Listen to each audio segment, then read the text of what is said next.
تا دێت هەڕەشەکانی ئەمریکا بۆ سەر ئێران زیاد دەبێت بە جۆرێک پنتاگۆن هەموو ڕێو شوێنێک و ئامادەکاریکی خۆی کردووە بۆ هەر فەرمانێکی کۆشکی سپی بە بۆچوونی نووسەران و ڕۆژنامەنووسانی بەغدا ئەم هەڕەشانی ئەمریکا بە کردداری جێبەجێ ناکرێت چونکە ئەستەم دەبێت ئەمریکیەکان خۆیان بخەنە نێو شەڕێکەوە کە سەرکەوتوو تێدا نەبن.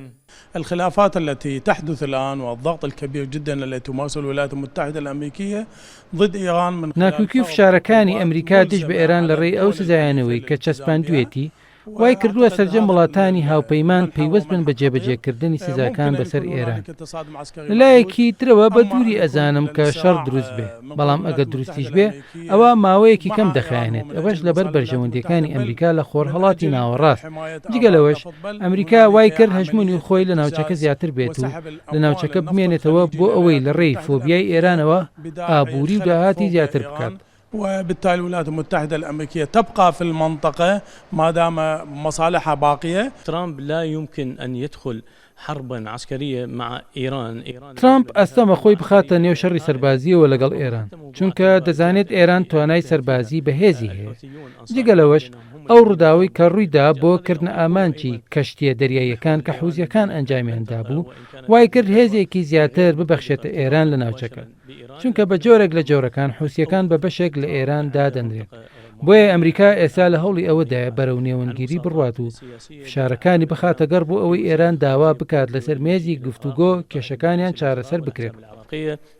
من أجل أن يدفع بالعراق يكون وسيطا وربما لحلحلة الأزمة أيضا. چاودێرێکی سیاسیش دەڵێت گومانم لەودا نییە کە ئەمریکا هێرش ناکاتە سەر ئێران چونکە دەزانێت ئێران توانای سەربازی باشی هەیە ئەمەش وا دەکات مەترسی لەسەر ئابووری ئەمریکا لە ناوچەکە دروست بکات.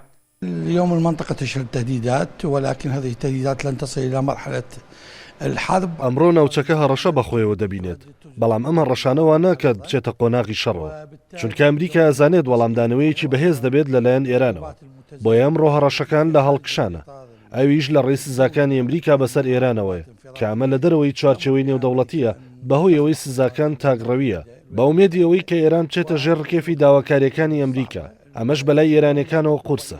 ئەمڕۆ ئێران و داواکاری هەیە کە ئەمریکەکان بگەڕێنەوە بۆ ڕێکەوتن نامەکەی 5-1 پابند بن پێوەی و ئەمەش داواکاری بەشێکە لە دەوڵەتانی جیهان بەڵام گەر ئەمریکا بەردەوام بێت لە هەڕەشەکانی ئەوە کاریگەریە بێت لەسەر ئاسایشی ناوچەکە بەگشتی.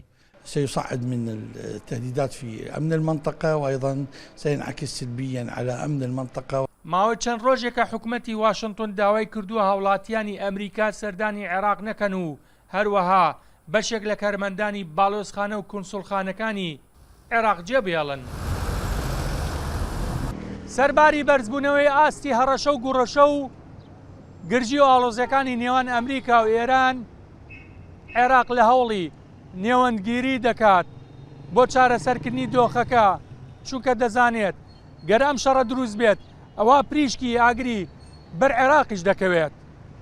چاودێرانیش دەڵێن پێناچێت شەڕەکە دروست بێ چونکە لە بەرژەوەندی نە ئێرانە و نە ئەمریکایە. بێستون سەلام، کورسات نیوز، بەغداد.